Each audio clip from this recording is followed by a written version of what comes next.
Hey everyone, welcome back. Thanks for joining us today. We've got a brand new story to share with you. So let's begin. Janet and I have been married for 12 years. We have been sweethearts since we were 10 years old. I was never interested in college, so I got an entry-level job at Desmond Engineering as a draftsman right out of high school. Janet and I were married a year later, and the next year we were the proud parents of twin girls Bethany and Brittany. Things were rough for the first few years, but we watched our pennies and everything seemed to work out. I was still a draftsman, but at a few grade levels higher than when I started. The money was better, but still tight. We had managed to save enough to buy a small house and had 2 good cars. They weren't new, but they weren't junky. Janet always wanted to be a stay-at-home mom, so she never worked. We didn't need the extra money, so that was fine with me. We were both healthy and in good shape. Janet was a little chunkier than when we married, but not much. She was just over 5 feet tall and had dark brown hair that she wore with bangs. She looked like a small Marie Osmond. I hadn't changed at all.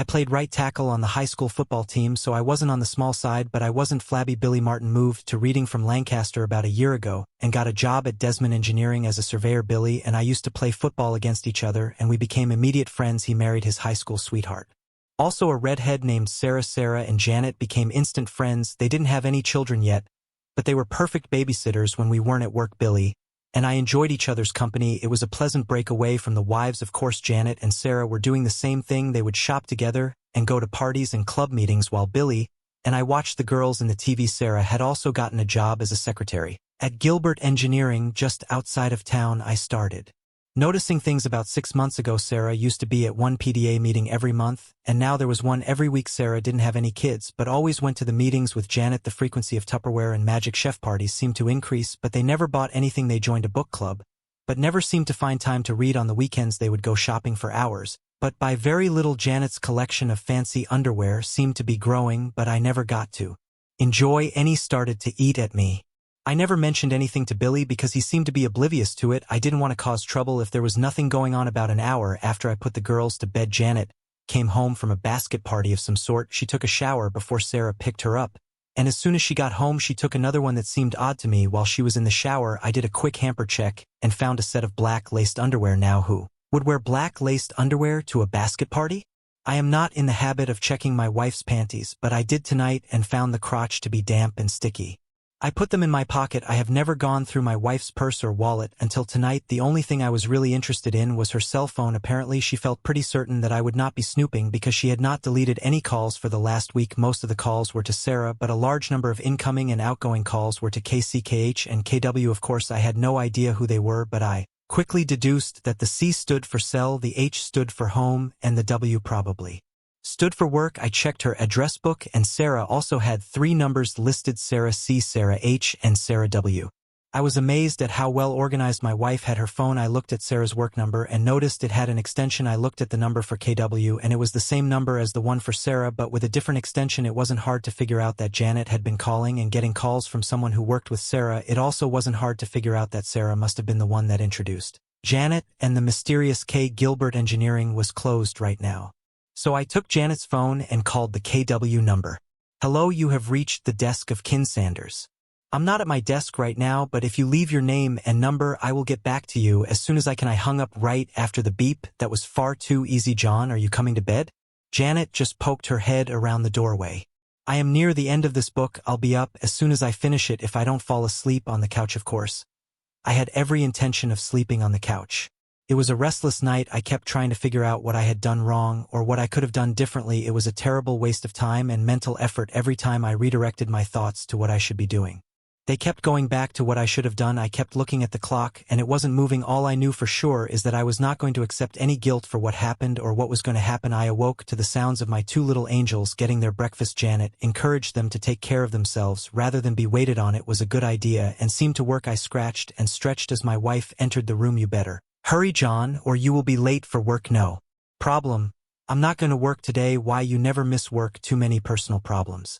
I yawned and staggered towards the bathroom. I needed a shower. Janet looked a little perplexed. When I got back, the girls had already left for school. I got a cup of coffee and sat across the table from my wife reluctantly. She looked up at me as if anticipating something but not knowing what. Tell me about your affair. I didn't feel like beating around the bush, but I pretty much knew she was not just going to open up and bare her soul. Get serious, John. Is this why you've been moping around? Do you really think that I am cheating on you? Yes. Now tell me about your affair. We have been married for 12 years, John. Why would you even think such a thing, Janet? I have things to do today, and I have no intention of sitting here playing games with you. I will ask you one more time, tell me about your affair. My loving wife let out an exasperating sigh and leaned towards me. John, it is all in your head. There is no affair. Well, I'd like to thank you for your honesty, but I can't now, can I? He leaned back in her chair and sipped her coffee as if she had taken control of the situation. Can you answer a few easy questions for me? Yes, John, of course, but would you like to know why you go to PDA meetings every week when the secretary of the PDA says they only have monthly meetings and you haven't been to any for 6 months? I'm not sure what you're talking about. She was a little less cocky. You and Sarah go to non-existing PDA meetings every Tuesday now. Why would you lie about something like that? Janet struggled with the question for a moment and then came up with an answer. I am truly sorry, John. Tuesday is ladies' night at Rosie's Cantina, and Sarah and I have been going for the 2-for-1 margaritas. We didn't want you and Billy to think we were messing around, so we didn't tell you. It was a mistake, and I am sorry. From now on we will tell you. Nice try, Janet. Of course I will be checking that out. I am sure Sarah will back you up. But how about the people at Rosie's? John, you are making more out of this than it is when you go out to your little Tupperware parties and such. Why do you take a shower before you go and another one when you come home? She took her time again. A lot of the women smoke at those parties. When I get home, I want to get the smell out of my hair. It's not a big deal, John. Why do you wear fancy underwear to go to these parties? You never wear the sexy stuff for me except when it's a special night. Every evening you spend with these housewives, you wear your best. Why? I have a good answer for that. I just want to feel dressed up when I go out. Sometimes I was starting to get the shits about her lies. It was time to end it.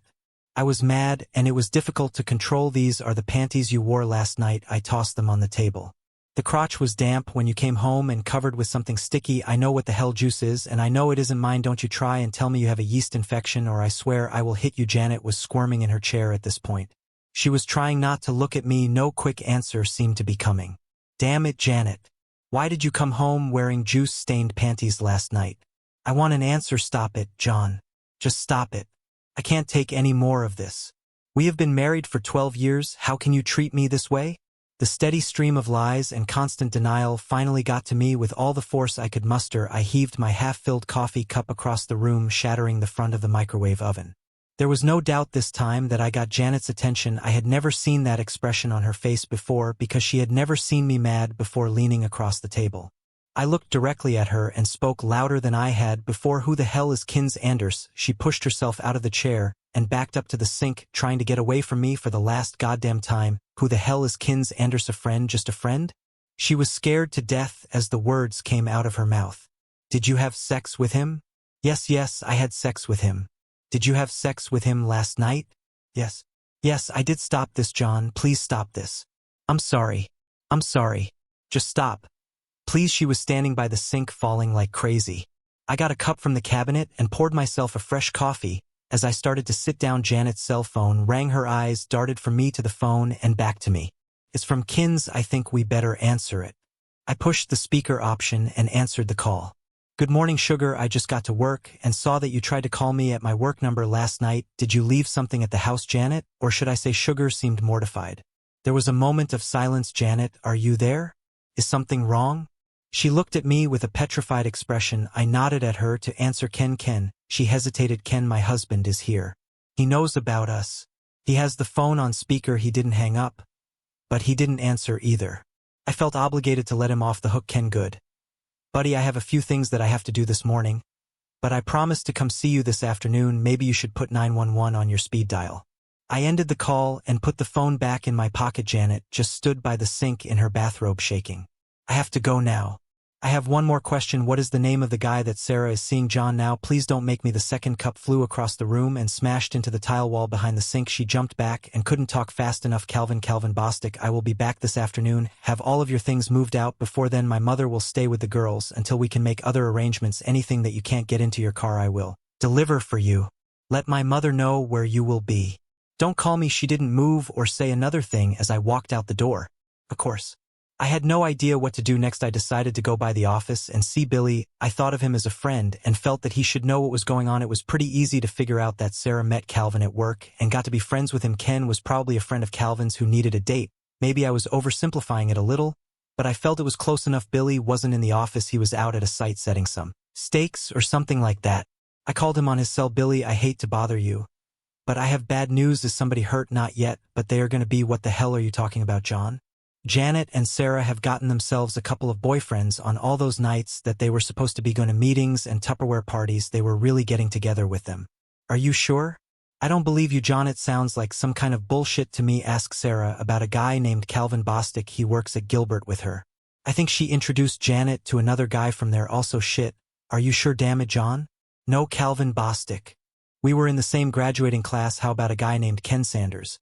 Yeah, him too. Tall skinny fellow. Billy, I figure that Janet is going to give Sarah a heads up as soon as she can. Janet gave me a whole line of crap this morning before I pinned her down. I am sure you will get the same runaround from Sarah. Billy hung up the phone and I went to personnel to request a short vacation. I didn't feel like working right now. It only took 10 minutes to shift the work I had ongoing to another draftsman. About that time Janet's cell phone rang. Caller ID showed that it was Sarah. Janet, what the hell is going on? I just got a call from Billy. He is coming to the office. I think somebody told him something. I didn't answer her. Janet, are you there? This is not a good time to be playing games. Hi, Sarah. This is John. The first had to borrow Janet's cell phone this morning. Mine was dead. What are you talking about, Sarah? What exactly did somebody tell Billy? I couldn't help myself. I felt mean and nasty at that moment. I'm sorry, John. I thought I was calling Janet. I'll try and get her at home. I don't think you should bother her right now. She is really busy getting all her stuff packed. She doesn't have time to chat. What do you mean by getting her stuff packed? She is going to be moving back in with her parents for a while. The pause at the other end of the line was hilarious. I was smiling as I imagined all the scenarios going through Sarah's head. I think it might be more important for you to tell Calvin that Billy is on the way over. He could probably use the head start. Oh God. No, this can't be happening. No. She hung up on me. The nerve of that woman. We only had one credit card, so canceling it was no problem. We also had an ATM/debit card. Took me 5 minutes to change the PIN number. I had no idea what to do with the checking account. So I just ignored it for now. I needed it to pay the utilities and other bills. Anyhow, I was just hoping Janet did not take any checks with her. The cell phone rang again, but this time it was mine. Billy had chased Calvin Bostic out of the Gilbert building and caught him in the parking lot. He was in jail and wanted me to tell his brother in Lancaster to come up and post bail for him. I called his brother. There was nothing else I could do for Billy, so I went to Taco Bell after lunch. I stopped by to see my mom and dad. I explained everything to them. Mom was more than willing to watch the girls for a while. During the week she would stay at my place, and on weekends the twins would stay with them. Now it was time to visit Ken Sanders. The guys in the drafting department at Gilbert couldn't wait to tell me about Billy's visit. That morning the drafting department overlooks the parking lot, and they saw all the action. Billy caught Calvin before he could reach his BMW. He threw him over the hood of one of the cars and began smashing his face. The security guards followed them out and tried to pull Billy off with no success. Finally, one of them hit Billy in the neck with a taser. He was still out when they stuck him in the police car. They had to haul Calvin away in an EMT vehicle. One of the guys showed me the cubicle where Ken Sanders worked. It was empty. Seems like old Ken suddenly quit this morning. We went by Sarah's desk and she was not there either. But it looked as if she still worked there. Later I had Ken's home address and I was headed for the parking lot. It was a small ranch house with no garage. There was a white Lexus in the driveway with the trunk and back doors open. As I walked up to the door, Ken Sanders was coming out with an armload of clothing. He dropped everything and rushed back into the house. As soon as he saw me, I ran after him but stumbled over the stuff he dropped and managed to see him going out the back. As I entered, I had to laugh at his reaction. Hell, I wasn't like Billy. I was a nice guy. It looked like the type of place that was rented fully furnished. That's why he didn't have a truck. In another 10 minutes, he would have been done and out of town. I was looking forward to having a chat with Kins, but didn't feel like chasing him to do it. I looked around the room for anything interesting and got a few nice surprises. The first thing I picked up was his cell phone. It was on a desk in the living room beside a folder containing his passport and some personal papers. On the dining room table was a nice little laptop computer. I couldn't find anything else, so I gathered up the few goodies I had and left. I didn't want to do anything that could be considered criminal, so I resisted the impulse to trash his car. It was beautiful. I imagined that taking items from the house was a crime, but hell, he left the door open and anybody could have picked them up. Unable to fully control myself, I let the air out of just one of his tires. He would have to empty the trunk to get to the spare, and I am sure he would be doing it with one eye on the street looking for me. I'll get him later. He got the message. I swung by the jail to see Billy. His brother was there, and they were busy doing legal stuff, so I just waved at him and smiled. It looked like he had everything under control. Mom was already at the house and had supper started. We chatted a little, and then I took the stuff I picked up at Kins into the den where I kept my computer and stuff before I could look at anything. Beth and Brick got home from school. I decided it would be better to tell them what was going on before they asked. I didn't get the chance. What's Nana doing here? Whereas Mom Beth and Brick beat me to the punch, your mom and I have decided to take a little break from each other. She will be staying at her parents' place for a while. Brittany started smiling and Beth rolled her eyes and moaned, I win, I win, I told you so. Brick was gloating about something and her sister was frowning. What's going on? What is so funny? Brittany volunteered to explain. Beth and I had a bet. I said that Mom was cheating on you and she said it would never happen. It looks like I won. I never said anything about your mother cheating. We are not stupid, Dad, and don't treat us like children. We know what is going on, I just didn't want to admit it. Brick is right. Mom is cheating on you. How did you know this? I just found out. You are a little slow, Dad, and a little too trusting. Brick put her arm around my shoulder. It felt odd, a 12-year-old girl trying to comfort her father. One Saturday when Mom and Sarah said they were going shopping at King of Prussia, Mom wouldn't let Brick and me go along. She said it was a grown-up shopping day, and she would make it up to us later. When we got to school on Monday, a couple of the kids said they saw her with a guy at Nobles Grove. We called them liars. But one of the girls had a cell phone picture. It seemed pretty cut and dry. I thought there must be an explanation. But Brick said she was cheating. Why didn't you say something to me? They both just shrugged. A couple of weeks later, Tracy Mercer's parents saw Sarah, Mom, and two guys at TGI Fridays in Allentown. They told Tracy about it. When they got home, I sat there dumbfounded. Thank goodness Nana called us for supper. We didn't discuss the problem during dinner, and I excused myself before dessert came. Fortunately, the twins decided to drop the subject for the rest of the night. I was relieved. I had just started looking through Ken's laptop when his cell phone buzzed with a text message. DK 3/4 Nafulige, dear Kin. Sorry for the problems, love, Janet. I'm not the world's greatest at text messaging, far from it, but I had no trouble reading this one. It came from Sarah's cell phone, which meant that Sarah and Janet were together. I couldn't resist the temptation. I sent back a reply, TGI, thanks a lot, John. Now she knew that I had Ken's cell phone. I spent the next couple of hours digging through files and folders on Ken's computer. There were no emails between Janet and Ken, but there were a few between Ken and some old friends in Lancaster that caught my attention. I was astonished by what I read and definitely did not like it. Janet and I had been together almost our whole lives, and now I found out that I never really knew her. She seemed to have bonded better with Ken in less than a year than she did with me in almost 20. While replacing the printer cartridge, I noticed that I was crying. It's not something I normally do. She hurt me with her cheating, and now I felt salt in the wounds. Maybe it was from my tears. I printed out several emails and a dozen pictures. I would have printed more photos, but I ran out of the expensive paper. There weren't any pornographic pictures or even anything racy. They were all fit for mixed company. Beth poked her head into the room and asked if she could call her mother. I didn't feel that I could refuse. My mother stayed with the twins while they talked to Janet and overheard everything. She wasn't eavesdropping, but it seemed the girls weren't trying to hide anything. Mom told me later that the twins didn't cut Janet any slack and blamed the entire situation on her. The conversation lasted less than 5 minutes. The emails were extremely revealing. Ken had applied for and been hired as an engineer for an alternative power project in Spain. His start date was in 6 weeks. Apparently, he hadn't given notice at Gilbert yet. I was sure Sarah knew, but nobody else at the office had mentioned it. He had all the necessary paperwork ready for the trip, except I had his passport. I knew he could get a replacement, but he'd better hurry if he wanted to make his start date. He could always go to the police and report that I had taken it, but I doubted he would. He hadn't made any plane reservations yet. One email to a close friend explained a lot. Janet was planning on divorcing me after she joined Ken in Spain. She realized that I would never allow her to take the girls out of the country, so she intended to have me declared an unfit father. The email didn't go into detail about how she planned to accomplish this, but it suggested it would be severe enough to deny me custody or even visitation rights with the twins. Now that was downright cruel, since Ken was the one writing the email.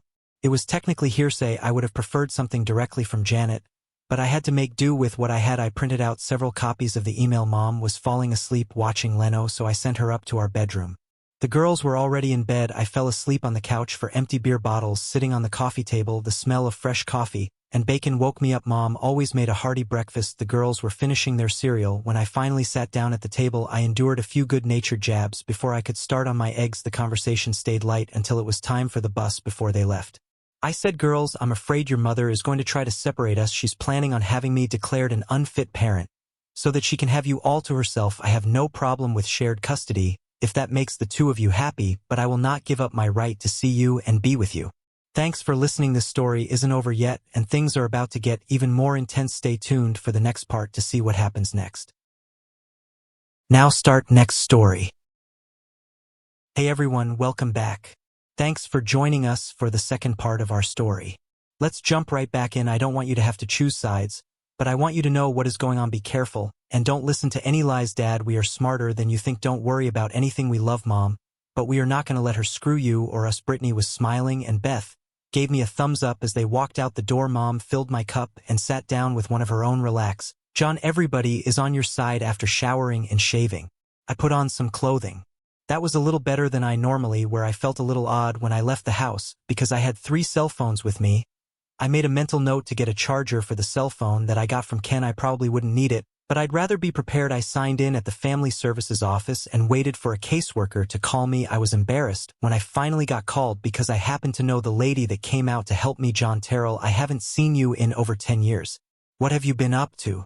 Jody Mitchell was easy to remember in high school. She was one of the goth girls. The goths had their own little group and stuck together. They were ostracized by most of the other kids, especially the jocks, including me. She looked normal now, but all I will always remember her by was her pink streaked hair, black lipstick, and dark eye makeup.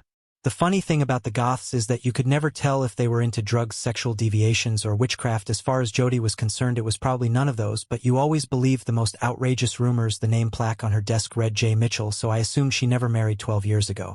I could understand that, but today she looked. John, what can I do for you? My train of thought was broken by her question. I found myself stammering a little. You look great, Jody. She laughed at my awkwardness. Do you mean compared to what I used to look like now?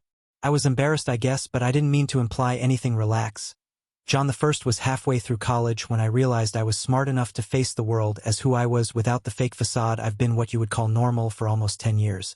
I'm a lot more comfortable with normal than before, damn it. But that sounds patronizing. I have a hard time keeping my foot out of my mouth. You will have to excuse me. Forget it. Now, why are you here? Before we start, I need to ask you a question. Do you have a file or report on me? Anything at all? Her fingers danced across the keys like a piano player. Nothing here, John. You did marry Janet Wilcox. Is that correct? Yes, nothing under her name either. It looks like the two of you are feeding your kids and not beating them. You do have kids, right? Yes, we have 12-year-old twin girls, Bethany and Brittany. Okay. Now, can we get down to the problem that brought you here? Jody, this is a little far-fetched, and I know it might seem hard to believe, but my wife is planning on leaving me and wants to take the girls with her. It's not hard to believe, John. We see it all the time. Doesn't she have to have cause to do something like that? Only when the mother comes to us with documentation or something to prove the accusation you just checked, and there is nothing there now, right? That's right, John, but how do I know you're not setting me up? Maybe you did something and she hasn't got around to reporting it yet. Maybe she's getting medical information or police reports before she comes to our office. Just because we aren't showing anything in our computer doesn't mean you didn't do anything. What you're saying is that I can't win. No, I'm not saying that. Why do you think she's going to do something like this?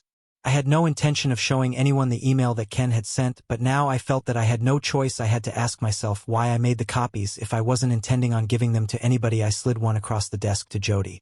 Where did you get this? I took it off a computer that I obtained illegally. I know it can't be used for any legal reason, but it is some sort of proof of what is going on. The word conspiracy comes to mind, but I don't know the legal definition of it. I want to talk to you or somebody in this office because I didn't know what to do. I don't know how to protect myself and my daughters from something like this, and I can't afford a lawyer. Jody Mitchell relaxed back into her chair. I watched her and did not blink. She rocked back and forth a few times and leaned towards me. Can you come back tomorrow morning? Yes, fine. I will see you then. Can I keep this copy of the email? I nodded yes. I turned to walk out the door. It was nice to see you, John. I smiled and she smiled back. I forgot the goth girl and saw the new Jody. I didn't know any lawyers and I didn't know anyone who knew lawyers, so I had to pick one out of the telephone book. I knew that she was planning on divorcing me, but under the circumstances things could change. I didn't want to take that chance. I wasn't sure what our financial picture would look like in the next few days or weeks, so I got the lawyer to quote me a price for the whole package up front, and I paid it in cash. I told him to do it the quickest and easiest way. He knew if she wanted the house, she could have it. With the property depreciation, it was worth less than the mortgage. The other thing I insisted on was joint custody of the twins. At a minimum, I would take full custody. If he could swing it, I would pay child support, but no alimony. On the way to lunch, I got a call from Billy. He needed a place to stay, and of course, I offered to put him up. We met at Taco Bell for the gourmet lunch combo. He had a silly grin on his face when I walked up. I know you can't be that happy. What happened? A friend of mine who works at Community General Hospital gave me a little update on Calvin. Sarah went over there to visit with him. While she was there, Calvin's wife walked in with her 2 kids. Sarah had no idea that she was being played. It got so messy that the hospital security people had to escort Sarah out. I went by Gilbert to talk to her, and she was no longer there. She had quit. I guess she must be at home right now. But I am not sure why wasn't his wife living up here with him? I don't know why wasn't he going home to his wife and kids on the weekends? Don't know that either, to be honest with you. I don't give a shit. Billy took a week off from work so he could get things straightened out. I didn't know where he was going to sleep since my mom was staying at the house also, but we decided we'd figure something out. He was going to swing by his place to try and pick up some clothing and his personal stuff in case Sarah wasn't there. He decided he didn't want to talk to her. After all, I was headed for my insurance agent, but I never made it because the cell phone rang again. John, it's Cameron Wilcox. Can you come over to the house for a while so we can try and sort things out? Janet is a wreck and her mother isn't helping. Who is going to be there? The three of us and Janet's sister Carla. I'm not sure what you hope to accomplish, but I'll be there in about 20 minutes. It was a somber group. I took my folder of goodies in with me, and I declined the coffee. Who wants to start? John? Janet seems to think that you were overreacting a little. She claims that you were raging mad and forced her to say things that were not true in order to calm you down. She claims that she did nothing wrong, and you have no right to throw her out. I got the distinct impression that my dear wife had related a very sanitized version of what happened to her parents. I can understand why she would not want to admit her infidelity to them, but I resented the fact that she shifted the blame to me. What do you want me to do, Cameron? Prove that she is a liar or admit that I made a mistake? I would just like to see a few facts so we can understand things a little better. What did she tell you about her boyfriend? She claims that she didn't have a boyfriend. She just had a few drinks with some friends that Sarah worked with, and that you misinterpreted it. Cameron, in the last month, she had over 80 telephone conversations with this casual friend. How many times did she call you and her mother in the last month? They both looked over at Janet. She looked at her feet instead of at them. Does that sound like a casual friend that you meet occasionally for drinks? No one was speaking as I took out Ken's cell phone. Carla, can you read text messages? This is one that was sent to her casual friend right after I threw her out. Why don't you read it to everyone? Dear Ken, sorry for the problems. Love, Janet. Carla handed the phone back to me. Does that sound like a casual friend? Janet had her hands in front of her face. Cameron was slowly shaking his head. A couple of weeks ago, Janet and her friend Sarah told everyone they were going shopping at the King of Prussia Mall. The twins begged to go along, but their mother said no. Here are a few pictures that were taken on that trip. I handed Cameron 6 photos, which he looked at and passed to Martha and Carla. That doesn't look like King of Prussia. That looks like Noble's Grove. Damn it, Janet. What is going on? Martha had been quiet up to that point. Janet, in every picture you were hanging on to this man's arm for dear life. That is not what you do with friends. It appears that the fellow in these pictures, Ken, I assume, is far more than a friend. What were you trying to pull here? The tears were flowing slowly and quietly. This was not what she was hoping for. She wasn't expecting the pictures. Here are a few more the same. I think 2 of them are from the Olive Garden and 1 looks like Red Lobster. I have several more. Fortunately, my loving wife has her clothing on in all of them. I think we've seen enough. John, I'm sorry that we had to call you over here for this. Cameron seemed upset over the way he was deceived. As I got up, Janet was leaving the room, falling like a baby. We never got to discuss the stains on her underwear. I guess at that point it was not necessary. Cameron walked me to the door. John, I'm sorry that we can't undo what has been done, but I guarantee you that it will not be ignored. He shook my hand as I left. Mom and Billy had a rollaway bed set up in the den. When I got home, it wasn't actually a den, just a small extra room that I kept the computer in. Billy had a pile of extra clothes that he got from his house stacked up in the corner. Sarah wasn't at home when he stopped by. The most interesting thing waiting for me when I got home was the mail. Actually, it wasn't waiting for me. It was for Janet, a nice official envelope from the passport department. I knew that I was not supposed to open it, but I couldn't help myself. It was, of course, a passport, but more exactly, it was a family passport. The picture was of Janet and the 2 girls. I remembered when the girls told me that they had a picture taken, but I never imagined it was for this purpose. Of course, there was no passport for me in the envelope. I immediately called Cameron and told him to tell Janet that it had arrived if she wanted her passport. All she had to do was send Ken to the house to pick it up. I would only give it to Ken. Normally, I would have been at work when the mail arrived. I never would have known she got it. Cameron informed me that they asked Janet to find someplace else to stay. They had no idea where she was going to go. It appeared that they were slightly pissed at their daughter. He did promise to tell her about the passport. The supper conversation was interesting, and it mostly involved the girls. A lady from family services came to see us at school today, Bethany said with a coy little smile. Would you like to expand on that a little? Did she speak to you together, or separately? Both of us at one time. Her name was Jody. She said the 2 of you went to high school together. We went to the same high school at the same time, but we weren't together. I got a frown from Britt for being a smartass. Pay attention, Dad. What did she want to talk to you about? You. All she talked about was you? Beth and I both agreed that she liked you. You got that from a short conversation. She talked to us for over an hour. We missed gym and part of geography. They were both talking at the same time, and I was having trouble keeping up. Dinner was interrupted by a phone call from Carla. I met Janet's sister at McDonald's. We took a corner table with 2 very hot coffees. Janet asked me to try and explain what was going on. She couldn't do it herself. This might sound stupid, but if I have any questions, how will you answer them? I don't think I can. All I can do is talk and have you listen. I am sure I will get some of it screwed up anyhow because most of it sounded like gibberish. When she told it to me, you were setting me up so that you can tell me that you have no answers, just excuses and justifications. I always knew you were smart, John. Let's get it over with. I have other things to do first. She blames it all on Sarah. Sarah started cheating on Billy and made it sound exciting and romantic. Janet said she never had experienced exciting and romantic.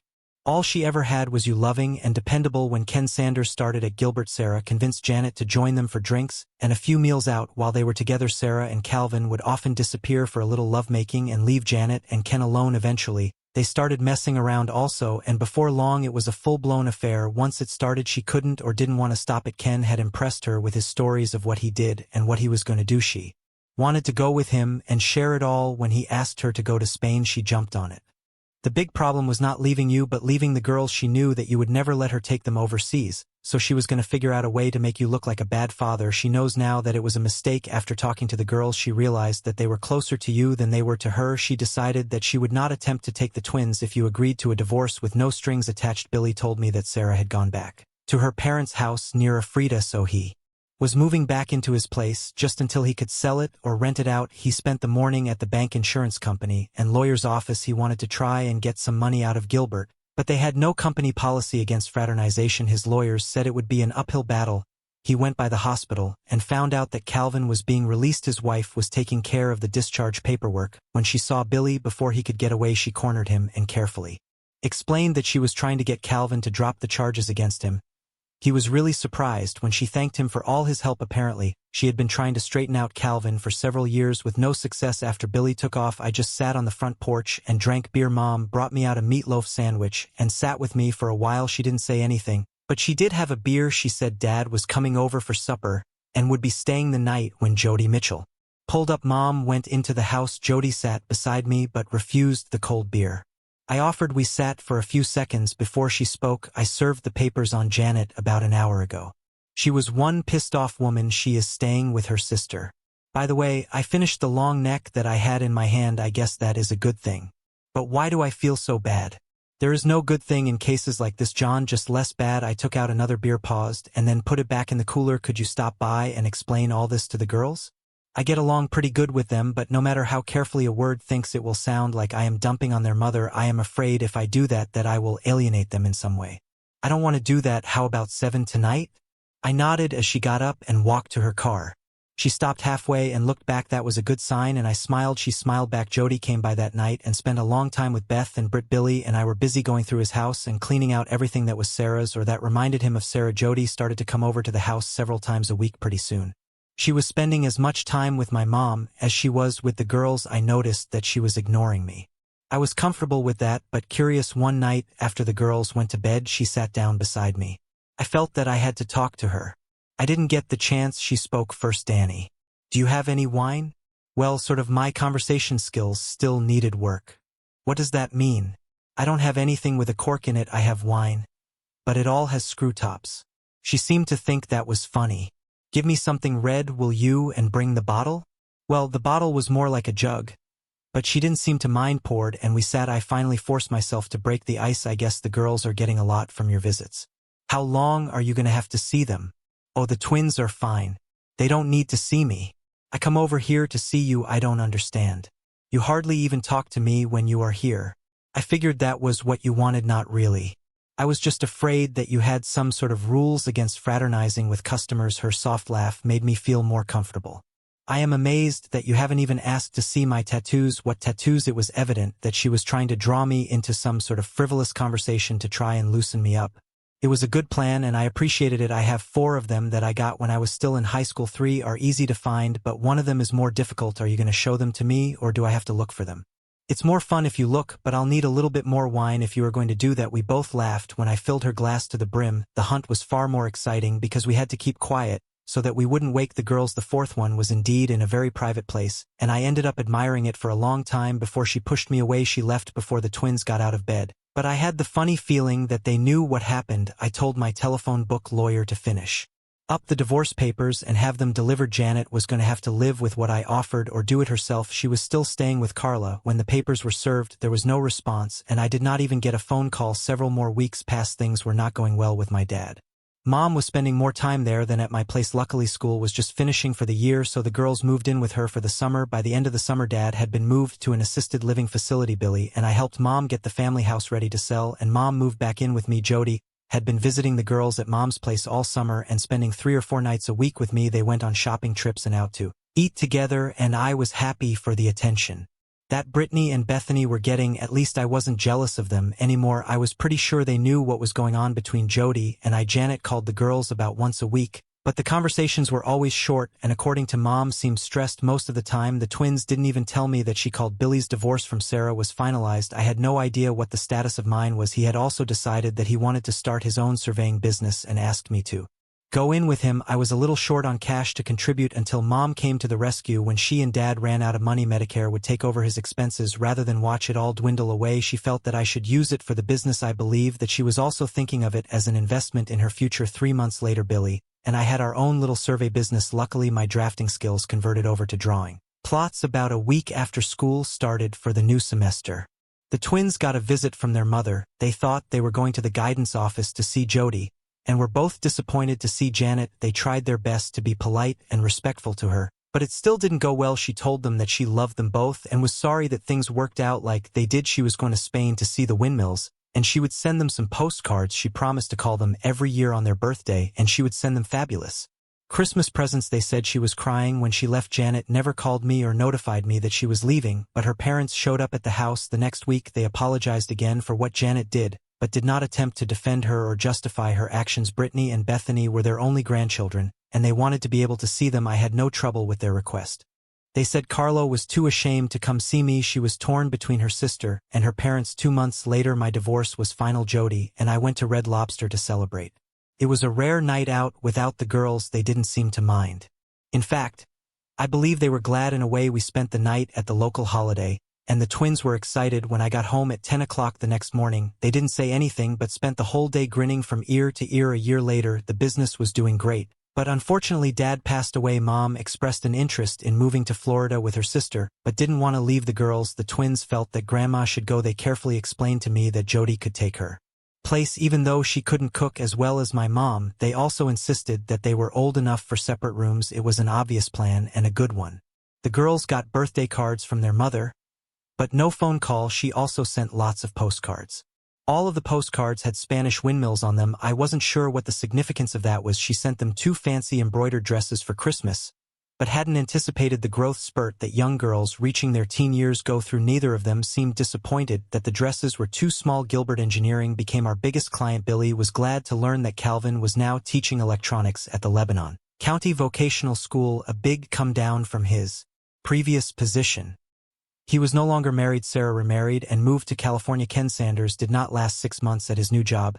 He was now working in the States, but nobody seemed to know where. Billy had contacted his high school alumni association to see if he could find out. My best friend always felt that I left Ken off too easy. The odd thing was that the girls were still getting postcards with the windmills on them. There was never any information on the cards, just generic sentiments. Cameron told me that Janet called them several times. She was working for a travel agency in Barcelona. She never mentioned Ken or gave them any information about what had happened between them. Jody and I took a quick trip to Maryland for a quiet marriage within a year. She was expecting. Brittany and Bethany were as excited as we were. They were looking forward to having a little goth girl for a sister. I believe that was some sort of private joke between the girls and their new mom. They never let me in on it. Thanks for watching. If you enjoyed this video, don't forget to like, comment, and subscribe for more stories like this. See you next time.